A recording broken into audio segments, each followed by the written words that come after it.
everybody, it's Femtrooper, and today I am at Otafest, and this is a convention full of the strange and unusual.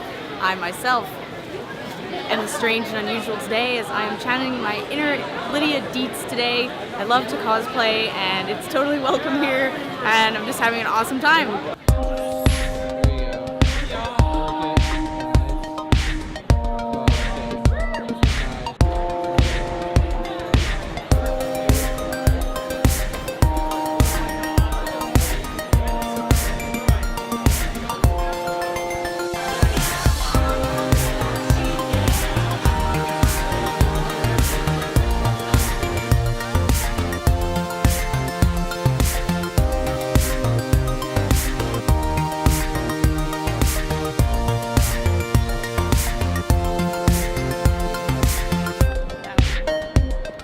They had Battle Royale and it was like a manga. I would totally want it. I'm not saying that I don't want to read, but I feel like it would just be so much more awesome. So yeah, I don't know. I wish this was a manga. Release a Battle Royale manga, please. I think that would be awesome.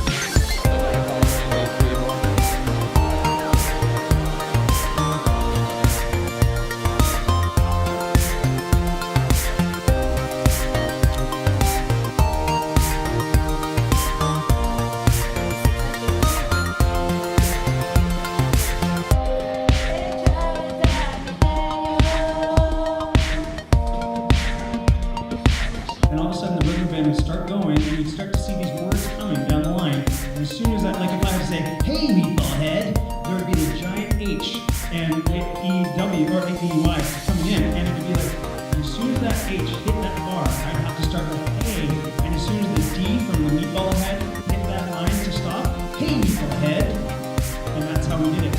So this year at Otafest, I went and saw two panels, which were really fun. I went and saw the Otafest Idol preliminaries, it was something else. It's kind of like being American Idol, but everybody was singing Japanese songs or anime songs, which was fun. And we also went to the Sailor Moon script reading panel, which was with Toby Proctor and Linda Valentine, and that was really interesting. The only thing that was a little disappointing is the two of them were on different sort of wavelengths with Sailor Moon, as far as them being, Toby did, these many episodes, and then Linda did these many episodes. They were never really on the show together. It was kind of an odd pairing, but nonetheless, both Sailor Moon voice actors, English voice actors, so that was fun for me, especially for him, because he is the Tuxedo Mask that I watched when I was a little kid, so it was really exciting to see him, especially when he read certain lines. It was really exciting. One thing that I've really noticed about this convention, as opposed to the Calgary Expo, which is a really, really big convention, one of the biggest in North America, this one's very small, about 8,000 attendees. What's really interesting is it's so niche with just anime and Japanese culture, so I'm finding it really interesting because at the Calgary Expo, it sort of seems like a mix of everybody, but here it's just Japanese stuff, which is fun because I love a lot of Japanese culture, whether it's anime, manga, or the music, or anything, or just Japanese culture itself. So I'm really enjoying being here because you see people wearing Final Fantasy X outfits and you think, hey, there are people in my city who like JRPGs. There are people in my city who watch that specific anime.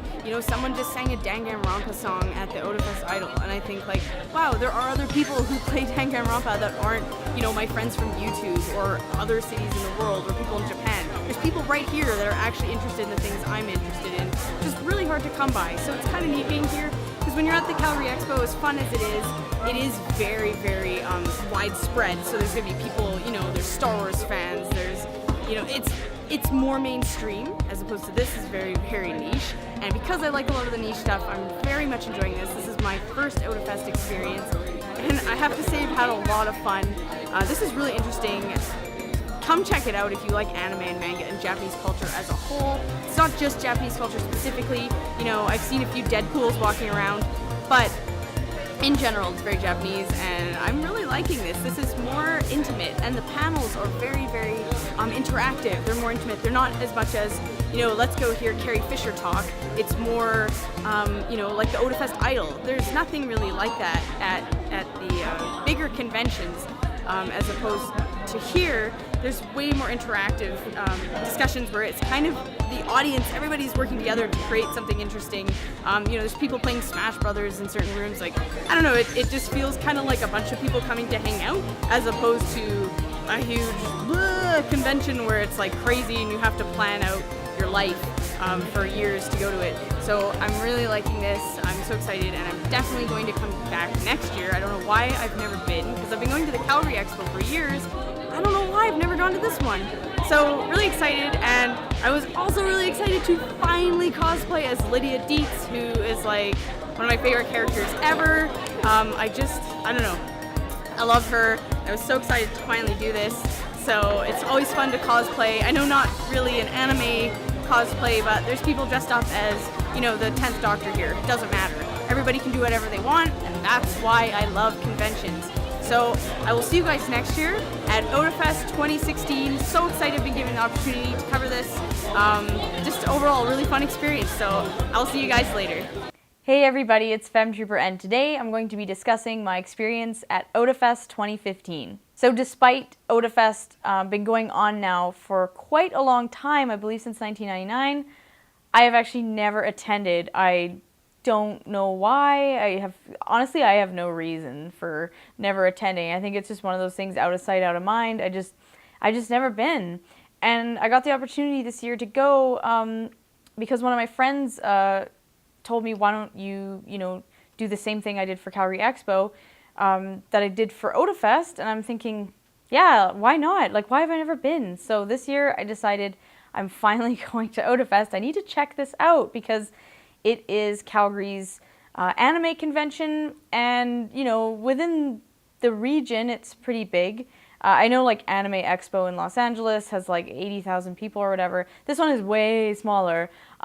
It's around 8,000, but I think this year it was bigger. I'm not sure the numbers yet, but it was way bigger because instead of it being held at the University of Calgary, which it has been the whole time, next year it's going to be held at the TELUS Convention Center, which is downtown and is way a bigger venue. So that must mean that it's getting even bigger and bigger. I mean, hey, the Calgary Expo, when I went to it first, which was in 2010, I think it opened in 2006. The Calgary Expo, when I went to it in 2010, it was only in one room. Now, not a room like a high school like cafeteria, but like everything was in one. It was a big exhibitor hall, but it was all in there. So it was still separated by, they had like different walls that they had put up to separate, like where you were getting photo ops, where you were going to vendors and stuff like that. But now the Calgary Expo is on basically the entire Stampede grounds, where the Saddle Dome is, like where the Calgary Flames play. Like it's that whole area there is basically all dedicated. It's huge. It gets over 100,000 people. So everything has to start out small, and obviously the Otafest has grown even bigger, and that's really exciting to know that it's getting a bigger venue, because I think that'll be quite excellent. There's something kind of odd and yet cozy about going to panels in lecture halls at a university. I know a lot of cons are held at universities that are smaller, and although, I mean, it's great, I think it'll be even better at a proper convention center. So I'm really excited for that, because I'm definitely going next year. Basically, Otafest is a smaller convention that is anime based, and it's very much anime based, so anything Japanese related, that's what this convention is for. Thus the name Otafest, obviously taken from otaku, assuming.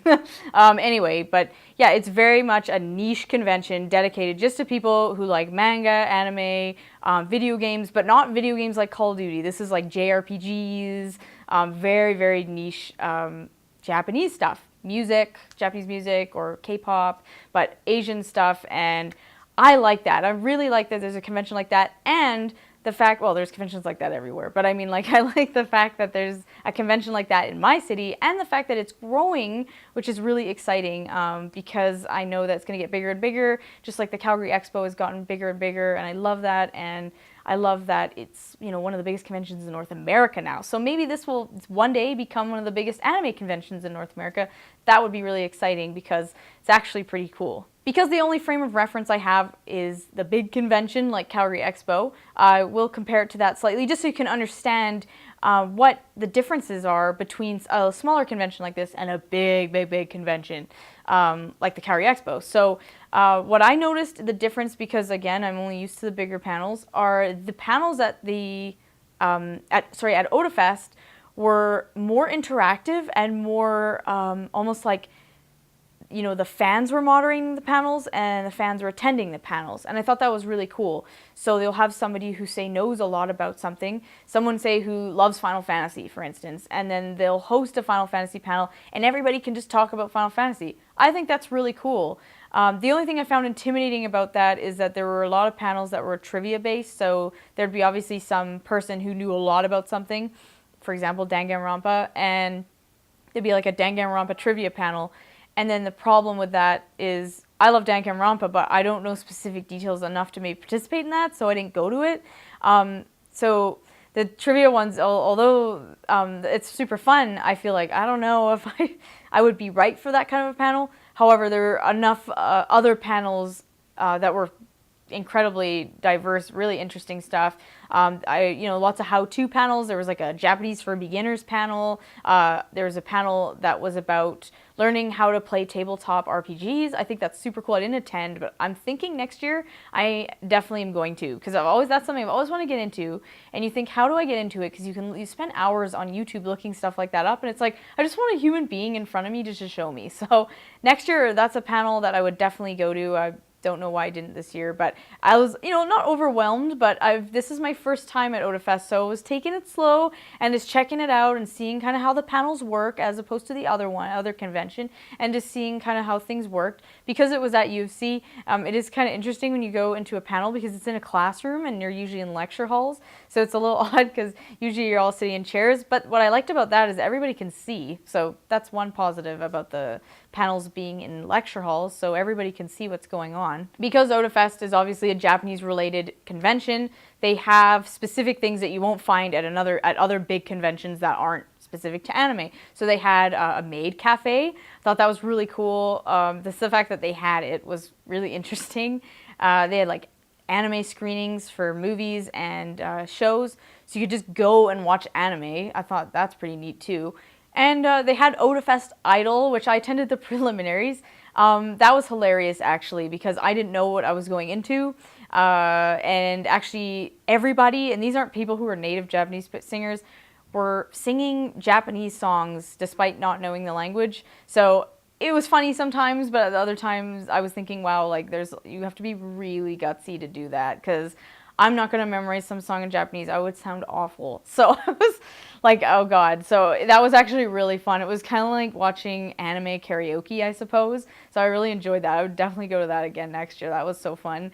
And the other panel that I went to, which I really enjoyed, was the Sailor Moon script reading panel, which kind of wasn't a script reading panel, I suppose. I interpreted it the wrong way. I thought it was more going to be them reading scripts from the show, but that's not really what happened. They would read with like fans. People would come down from the audience and like read stuff with them.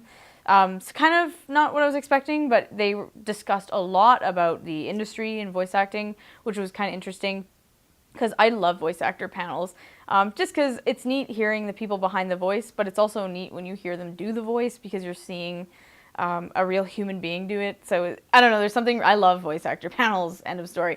But I went because I really want to see Toby Proctor. If you guys don't know who those people are, Linda Ballantyne, I think. She voiced Sailor Moon in seasons 3 and 4, and Toby Proctor voiced Tuxedo Mask in seasons 1 and 2. So they weren't on the show really together at the same time per se. So it was a little odd having the two of them there, which I said earlier in my when I was at the at the convention. So it was an odd pairing, I suppose, because she was never the Sailor Moon to his Tuxedo Mask type of deal. But whatever, despite that being the case, I still really enjoyed it because I do know her voice of Sailor Moon, and I do obviously know his, because that when I watched Sailor Moon seasons 1 and 2, I watched in English because they aired it in North America, and that's how I actually kind of got into anime, was through Sailor Moon. Sailor Moon is like my intro to Japanese culture. It's funny how I think we all people my age, we all watched it as kids, and then some people just forgot, and other people like me were like, whoa, this is cool, and then it led me to go, what other animation do they have? What else comes from Japan? What other music comes from Japan? So it's kind of the reason I love, Japanese pop culture is Sailor Moon. Believe it or not, it is. So it was really neat to see them, and his voice of Tuxedo Mask is nostalgic because, again, just one of those voices from your childhood when you hear it and you're like, oh my god, I used to hear it, every day after school type of deal. So that was exciting. Her voice, not so much, just because when she voiced Sailor Moon, that's the time I decided to switch to Japanese. So I watched Sailor Moon 3, 4, and 5, seasons 3, 4, and 5 in Japanese. So, sorry, Linda, but so I went there for Toby. So that was actually really fun. Those are the panels I attended. Because I wanted to just check everything else out. And the vendors were really exciting because it was more, there were more vendors there than I thought. I had no idea what to expect because I know it's a smaller con, but lots of really good vendors. I really liked it because it was very tailored, again, to the expo. So, there was nobody selling like hockey cards and, Stormtrooper stuff or whatever. It was very, very like, people selling anime cosplay stuff, or people selling very niche related video game stuff, which I love. Shout out to two vendors actually. The first one is Chinook Crafts, which is local, and they make these just really obscure like keychain kind of memorabilia things. And I saw this, and you probably can't see it, but it is a little Earthbound keychain. And it's like a replica of the cartridge. And I saw that, and it was like an instant purchase. I'm like, I don't even care. I'm buying this. So I'll put their link in the bottom. They have an Etsy, so you can check that out. And they make these little cartridge keychains, and they had like all sorts of things. Like you could buy like dungeon keys from Zelda, just like stuff that doesn't have a purpose, but it's awesome if you like it. So yeah, I had to buy that. And the other thing I saw was at CNL Gifts, I believe, CNL Multimedia. I'll leave their link in the bottom. I'm not sure where they're from, but they had tons of anime and manga, but they also had playing cards, and I'm not really like a playing cards person, but I saw these, and they are Danganronpa playing cards. And again, these are the kind of things that every vendor was very like either JRPG, like video game stuff, or it was anime stuff, or there was lots of people selling manga. That was awesome. So it was neat to go around the vendors because despite there not being that much, they were all like stuff I was interested in. I thought that was great. There was even a vendor, selling K-pop and like K-pop related stuff. They had DVDs, CDs, posters, calendars. Most of them were boy bands, unfortunately, and I love K-pop, but I'm not really into the boy band stuff, so, I mean, I get it. I know the audience, there's probably tons of girls there that want, EXO-related stuff or whatever, or Super Junior, but I was like, I wanted more either Japanese stuff or K-pop stuff that wasn't necessarily the boy band, but that's okay, because it's a huge start, because I love it when that stuff is being embraced. It just makes me so happy. So I love the vendors. Lots of really cool stuff there that I thought was a nice alternative to a big convention, but you can sort of get all of that with a more cozy niche feel. You can just go and play Pokemon. They had Pokemon like battles where you could just literally bring your 3DS and play Pokemon with people. There were rooms for Smash Brothers tournaments. Just everything you can think of. You want to learn about steampunk, there's a panel for that. It's, I thought it was actually very well done. It's a 3-day event, and I would not be surprised if in the future it becomes 4 days, because I know this is going to get bigger. I just was very impressed. I really liked it. And I also just love the fact that everyone was dressed up. People take this really seriously, and as nerdy as I am, that makes me excited, because you're walking around in cosplay and you're like, hey, there's so-and-so dressed up as this, and there's somebody dressed up as that. Those are things that conventions are just awesome for, no matter where you're going, but that is convention stuff that I just love, because it's like Halloween, I can go there and look at video games, I can do whatever I want, and I think that is just a really fun thing. It's like a nerdy get-together, and I love that, but I also love this one just because it's, a niche convention specific just to Japanese pop culture. That made me very excited. Now that I'm looking forward to next year and who they can get. And also, if you guys don't know, they also have like a mini version of Otafest, which is called Otafest Aurora, and it's in, I believe it's in the fall. I'm not sure the date, but I'll leave the link to otafest.com. But they It's a 2-day event. It used to be 1 day, so that's expanding too. And again, they get guests for that. They get vendors, blah blah blah. People dress up. I'm really excited. It's sort of like the winter version, but I'm really excited. I'm so glad I went.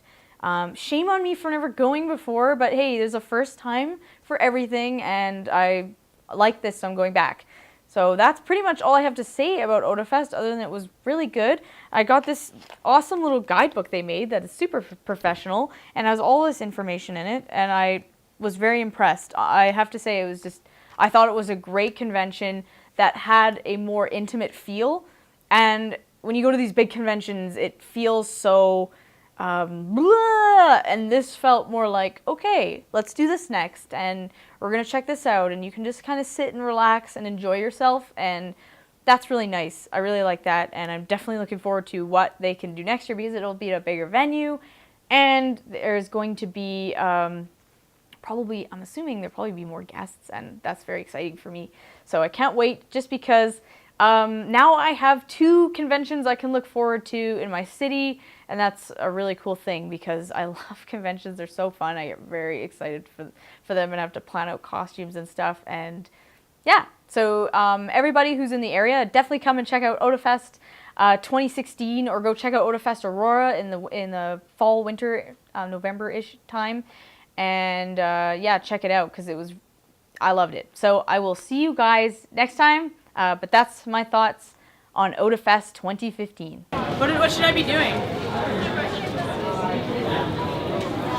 Okay, no.